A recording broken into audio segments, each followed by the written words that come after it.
Hey guys, this is Kurt, founder of Campo Grande. I'm super excited for you guys to join us. We are going to unbox some amazing curated boxes of steaks. We're going to talk about cooking. We're going to talk about the different steaks we have, the versatility of the cuts, and everything you need to do to get the maximum and most out of your Campo Grande experience. If you're new to Campo Grande and this is the first video you watch, forget everything you knew up until now about pork because you are about to rediscover it for the first time. We treat Ibérico in Spain the same way that the Japanese treat Wagyu, honoring this beautiful animal and using a nose-to-tail utilization of the whole carcass to extract all of these delicious and amazing cuts that we can enjoy at home. And that's why Campo Grande is the Wagyu of pork. So what we're going to do is unbox a few of our curated boxes we've hand-selected to make an amazing introductory experience to Campo Grande and pork. Once you've tried the different cuts in these boxes, you can then go to our website and build your own custom box with your favorite cuts to make it home. So we're going to start with our best-selling Ibérico pork box. This is the best introductory way to learn and understand the versatility of the different cuts. Our chef Pau is actually going to bring us one. So in our introductory pork box, we have a few things outside of the pork. So we obviously give you a beautiful tote bag. Then we have one of our 4 charcuterie samplers. It's a 2-ounce pack. This one is Chorizo Clásico, which obviously in Spain is everywhere. And a thank you card from yours truly and the entire Campo Grande team. A cookbook, which has a few introductory recipes and a little guide so that you don't forget how to cook it, what to do, what are the best temperatures to experience the pork at. So let's get into the meat. So cut number 1, the 4 rib rack, which is basically a 4-bone ribeye rack. I still do not understand why people use the word pork rack or pork chop versus the same beef cuts like ribeye, because at the end of the day, if you look at this beautiful deep red loin, this is essentially the ribeye. It's the eye of the rib. Number 2, pork belly steak. This is in Spanish Secreto de barriguera. In Argentina, they call it matambre. And in American butchery, I believe it's called rose meat. In seam butchering, this is a layer of pork belly, super versatile as well for high heat searing or for a beautiful sous vide. Number 2. And the third cut is the Presa Steak, which is the Denver steak in beef, also part of the chuck tail flap. It's actually cut from the collar of the pig and one of my personal favorites. And the last but not least, the holy grail of Ibérico pork, the Secreto, the butcher's secret. This is actually one of the hardest cuts to cut from the pig because it's cut between the shoulder and the back fat. So you can really only cut it when you're doing seam butchery by hand. You can't cut this with an industrial chainsaw like most pigs are broken down. I mean, this is amazing. So those are the 4 cuts of the Ibérico pork box. So let's get cooking.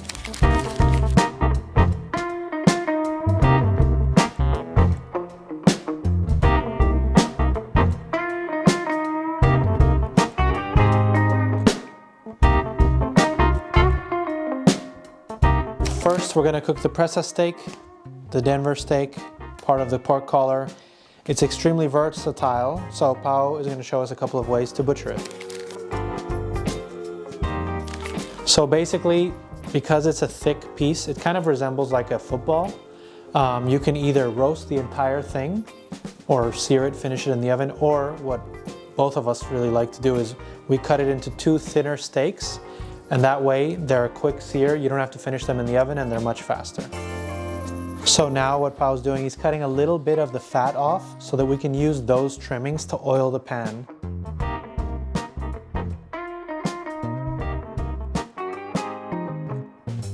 He's also patting down the steak dry. The drier your exterior of the meat is, the better you're gonna get that Maillard reaction and really caramelize the outer part of the steak and lock in all the juices.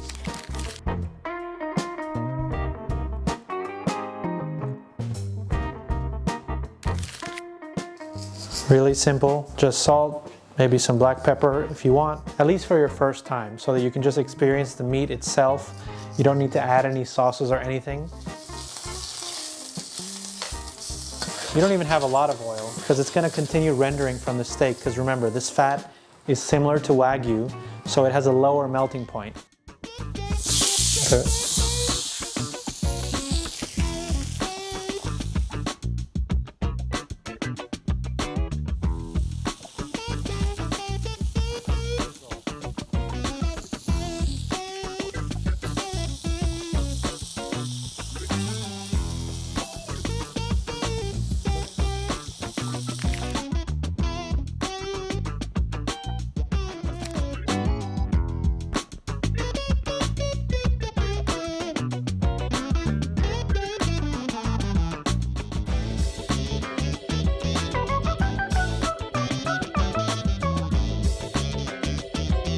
We cut this half of the presa against the grain, and we cut a few pieces here with the grain, just so we could show you guys the difference.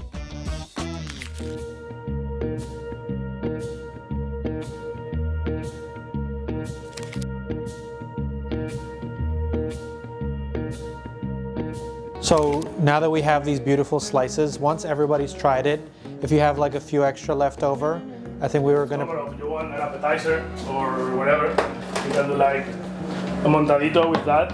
This is a pincho, which people think it's like charcuterie and bread, you know, in the US when you come to Spain, and they give you, this is literally like a gourmet steak with brie cheese, strawberry and chimichurri. I mean, this is like the most elaborate piece of toast people will ever try. It's awesome. Now we looked at the butterflied presa. We made some steaks filleted. We made a little pincho, and now we're gonna look at the roast. You can even eat this warm, or the next day when it's room temperature, you can make a sandwich if you don't want to eat the whole thing. So the same thing that we did on the butterflied presa, we cut it in half, turned it, and we cut against the grain. On this one, because it's kind of like almost like a beautiful roast beef, we can just cut the entire, no toda la, like, yeah. Perfecto.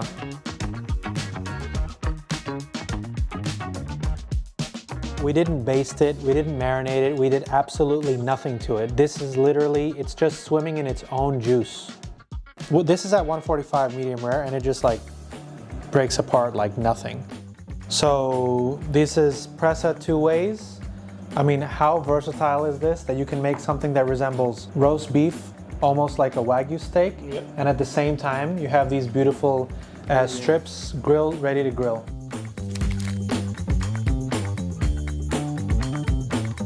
So we're gonna do a 4 rib rack. Again, super versatile. We bring it to you with the 4 bones intact, so you can cut 4 individual pork chops if you want, or a double, or you can roast the entire thing as an Ibérico rib roast.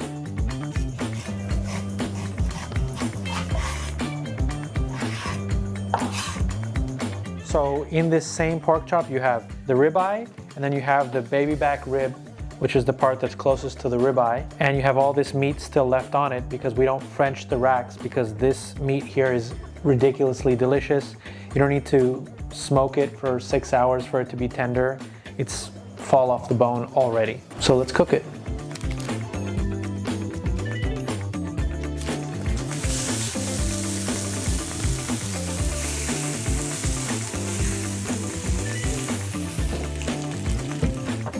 We compared these bone-in ribeye chops to regular pork, and we kind of measured the size of the loin so you could see the difference, and it kind of tells you an entire story of how the animal was raised, not for meat yield, but for flavor, and with the amazing feed and the slow growth it went through.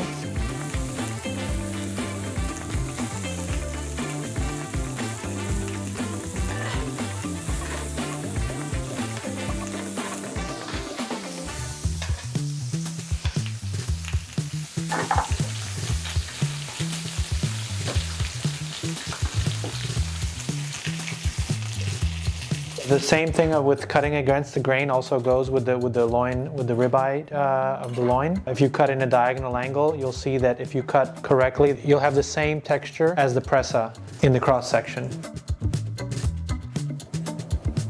So, ribeye chop with the baby backbone removed, filleted, asparagus basted in the Ibérico lard with a side of homemade aioli.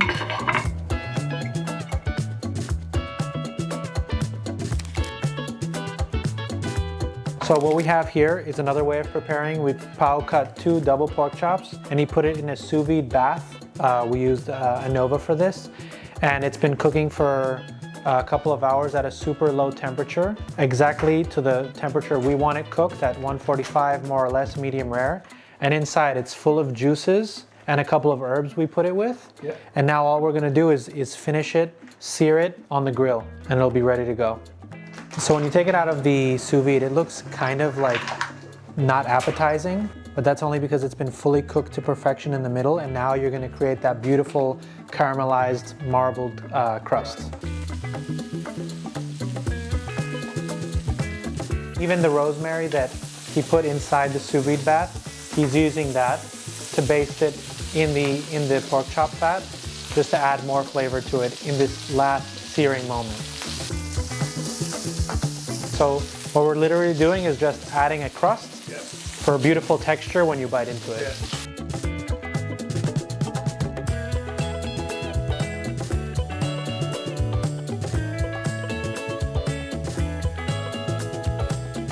So actually, let's try the difference between a sous vide pork chop and a grilled pork chop. Feels more tender. Yeah, I can even tell. That's already incredibly juicy and tender, and that's like even more. So that was Ibérico pork chops in 2 different ways. So now we're going to cook the Ibérico Secreto steak. It is a beautifully marbled piece of meat that is hand butchered and seam cut out of it's really in between the paleta, the front leg, and a piece of the back fat. So in traditional US butchery, it's actually chainsawed straight through, and so you can't really extract it unless you remove the whole primals by hand. So I'm super excited for this. It's one of the most popular cuts. If you look at it, you wouldn't be able to tell the difference if you put it next to a piece of Wagyu or a piece of bluefin tuna belly. I mean, this is beautiful stuff. Let's get to it.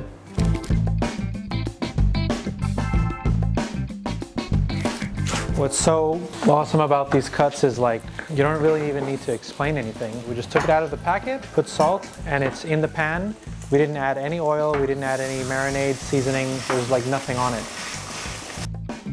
So we're chopping up some mushrooms. Once we pull the Secreto out and let it rest for a few minutes, while the meat is resting, we're going to saute the mushrooms in the rendered Secreto fat, and that'll be it. Secreto is one of those cuts that has been really popularized in the US, but there's so many other cuts too that although I love this one, it's only the beginning of exploring the Ibérico pig.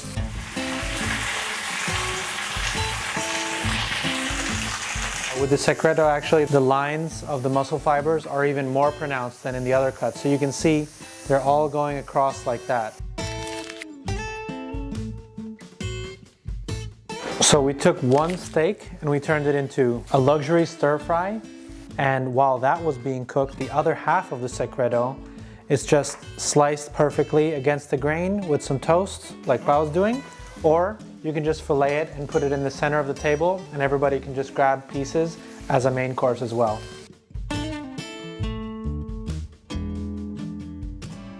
And that's it.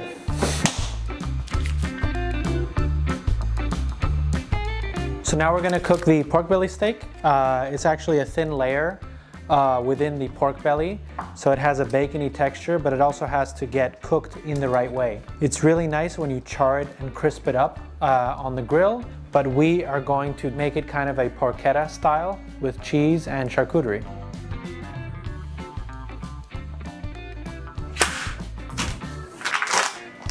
The pork belly steak is actually a really interesting cut because it has to be cooked in the right way. Sometimes it has an irregular shape when it's cut off the pig, kind of like a large oval, but it is really hard to pull this piece off because it's such a large surface area and it's also a very thin cut. And we will see now how it turns out.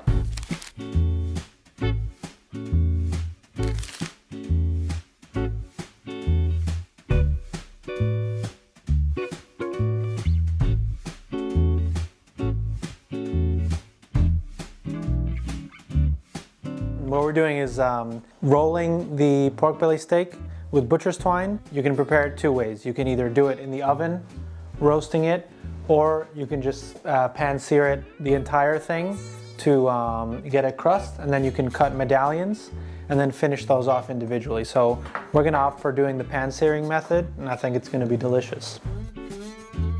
Because it's so marbled, just like the Secreto, you don't even have to add any oil or fat trimmings because it's gonna render out from this pork belly steak everything we need. So in the pork belly steak, it's super clear. When you look at it closely, the muscle fibers are running the lengthwise. You can look at it here, you see, all from one side to the other. So when Pao cuts the medallions, he's cutting against the grain. So it's gonna be easier when you portion it up as an appetizer or whatever you do.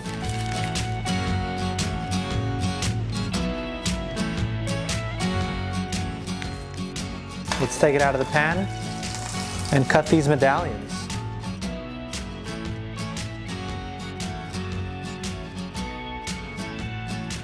Interesting, more complex flavors with the smoky chorizo, the melted cheese. And that's kind of why we have this cut in the pork box, because you have the bone-in ribeye racks to cut classic pork chops from or roast it. The presa, you can also butterfly it, grill it, or roast it. You have the Secreto, which is an all-time favorite. And you have this pork belly steak, which is a little different than the other ones. But once you try them all and taste them, you can figure out which ones are your favorites, and then you can create your own custom box with your favorite cuts. So once you have tried the cuts in the starter kit that are kind of the easiest to cook, introductions to Ibérico, this is the barbecue grill master kit, which is more of a low and slow cooking, a process, smoke it on your Traeger. There's a lot more you can do with these cuts. So let's take a look inside. Cut number one, the Coppa, which is the money muscle, as the charcuterie masters call it, and it is the other half of the pork collar attached to the Presa or Denver steak. The next cut, loin roast, classic, simple sirloin roast. It's the bottom of the loin where there are no more bones after the rib rack. This is the sirloin roast, simple American cut. You can do the entire piece, cut some thin pork chops. It's really up to you. The flank steak, similar to its beef counterpart. It's a long, narrow steak, amazing for stir fry, tacos, perfect. Third cut and the last one, classic American cut St. Louis ribs. These are the part of the ribs that are not towards the rib rack, but the longer side of the ribs. And so these ribs in Ibérico, as you recall, these pigs are not raised for meat yield. These are raised for flavor and this deep red texture on the meat. So these ribs won't have as much meat as your classic American pork that you're used to, but it'll be spectacular. And those are the 4 cuts of the barbecue grill master. So we're gonna cook the Coppa cut, which is what the charcuterie masters call the money muscle. They use it for dry aging, for curing, but we have a fresh piece right here. It's actually the front part of the pork collar, and I have a presa piece here, which, remember, is the back part of the collar. So these two are actually like this, which is the entire pork collar, and we separate the upper part. So let's get into the Coppa. Wow, what a beautiful marbled cut. Let's just cut a cross section to look at the marbling. This is a really, really beautiful cut with a bunch of intramuscular fat, some connective tissue. It's absolutely beautiful for stews, carnitas, pulled pork, or even a roast. It doesn't really need any oil either because it's a really fatty cut, so you can just throw them on like that.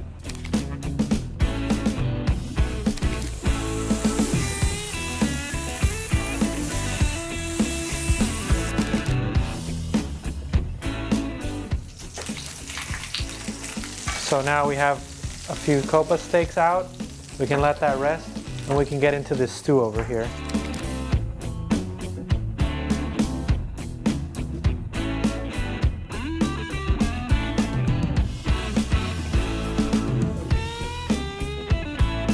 So you have the chunks in there.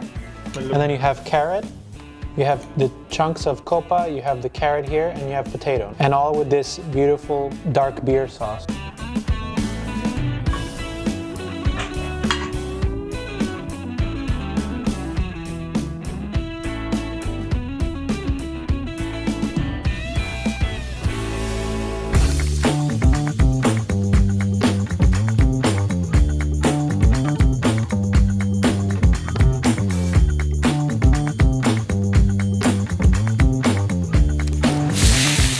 We're doing is reheating the carnitas that Pao cooked already in the oven last night.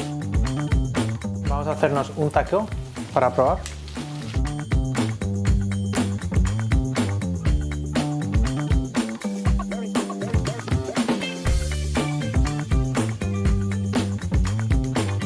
We went through 3 different recipes pretty fast, I understand, but this is a stew. This took an hour and a half, you're saying, with the small cubes. Yeah. And the coppa steaks, which we just quickly seared. You can make a little pincho with that or serve it in the middle of the dinner. And the carnitas, different from the stew, was slow roasted in the oven, 200 internal, break it apart, and then you can pretty much kind of add your own sauce. You did the orange juice and garlic. You can kind of go however you want. We're gonna cook flank steak, Ibérico flank steak. It is a cut inside the abdomen, very similar to the beef counterpart flank.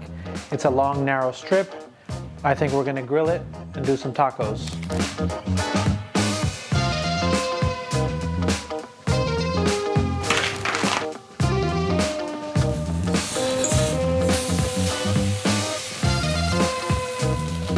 The flank is actually also a layer within the abdomen, within the pork belly when you take it out. It's the first layer on the interior side. So what happens also when grilling is that it kind of shrivels up, kind of like bacon. So you have to either make little cuts on it or push it down so that you flatten it against the pan.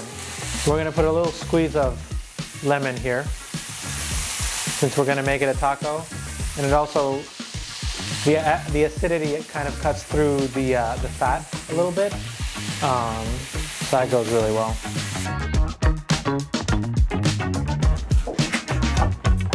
Super basic recipe, nothing special.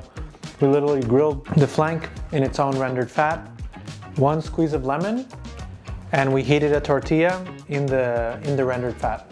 And that is flank steak tacos.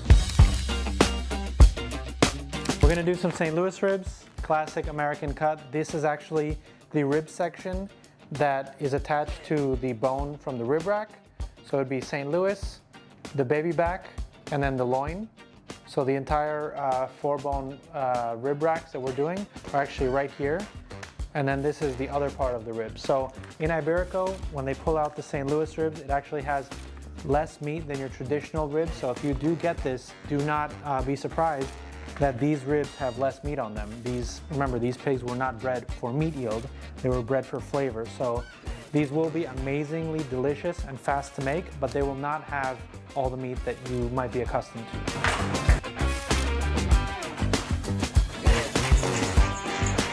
While Pao is seasoning that, of course we had to pre-cook one, and we have one ready in the oven that we're gonna take out right now.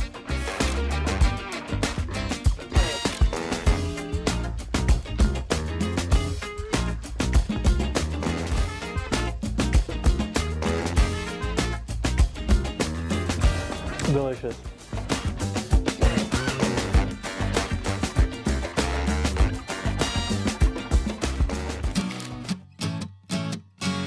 Now we're gonna cook loin roast, classic cut, very same thing in the US. This is the bottom of the pork loin. It is actually the sirloin roast. In the beef equivalent would actually be a New York strip steak or a strip loin, because you can actually cut a few strip steaks out of this. So here we go.